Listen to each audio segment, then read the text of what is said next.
What's going on, everyone? This is Smitty here, and in this video got several few examples that I'm pointing out here in regards of independence when it comes to player tangibility and ball tangibility being respected and going as far away as possible from the two-man sequencing that we've been accustomed to playing with in Madden for the longest time. And even with the scripted sequences, yes, while they look good, it still takes away from player positioning, relative positioning on the field, and independent actions in terms of what I choose to do as a receiver versus what I choose to do as a defensive back in relative position in terms of where the ball is, or even as a ball carrier accordingly. Now, you guys saw I was playing it out here. You guys saw how it played out respectively. There wasn't a scripted sequence here. You had the wide receiver, which he was looking back at the ball and he was running his route accordingly. And you saw how Slay had slowed down, got into position, saw the ball, went up for it accordingly, and came down with the INT, and there was no forced sequence. Beautiful play. I love how that played out there. You see what I'm saying? Like, it was as if the receiver was so focused on the ball, he did not even acknowledge Slay, and then he ends up, just running into him and going down organically. And I love that. Now, in this next part here, just the main point of emphasis here is in regards to the strip sack. Not strip sack, the strip fumbles. I love the strip fumbles, but what I want to see happen is, I want to see less. Once again, this is talking about the suction, less of the suction going on when it comes to these sequences, because the issue here is that at times you'll have players that you do a juke move, spin move, or you just based off of just pure speed acceleration, you may blow past the defender, but then you get suctioned into this sequence where they end up winning and punching the ball out, or it's you get into that tackle sequence where they attempt to strip the ball and they don't get it out. Move away from that as far as possible, and and even though we didn't see a dedicated dive animation in terms of him recovering the ball, that would be nice to see going forward.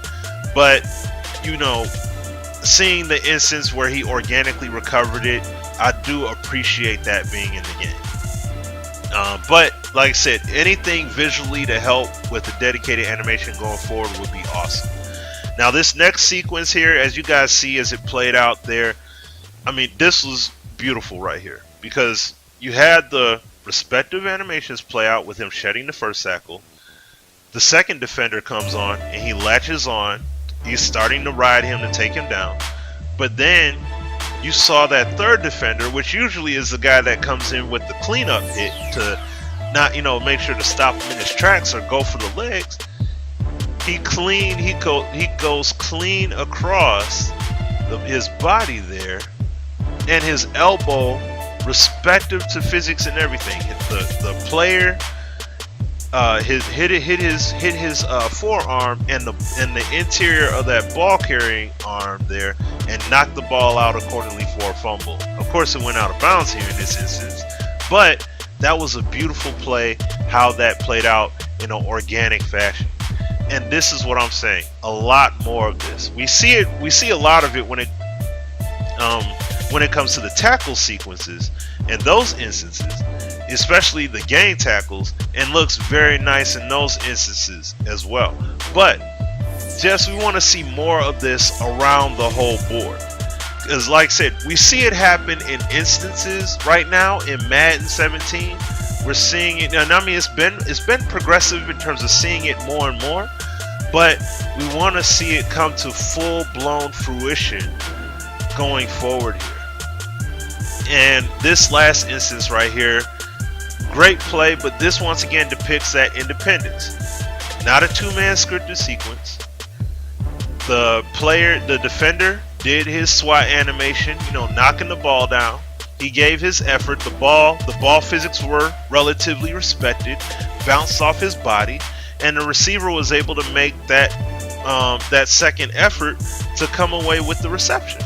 And it was respective in the sense of He went, he went for the first jump catch. He had to land. His feet landed respectively as they needed to, and then he was able to lunge forward for the additional effort on the catch. So, and like I said, when you don't have a two-man scripted sequence, you can respect the receiver's relative position and the defender's relative position to where the ball is being thrown or placed. And that's what we need to see when it comes to the passing game.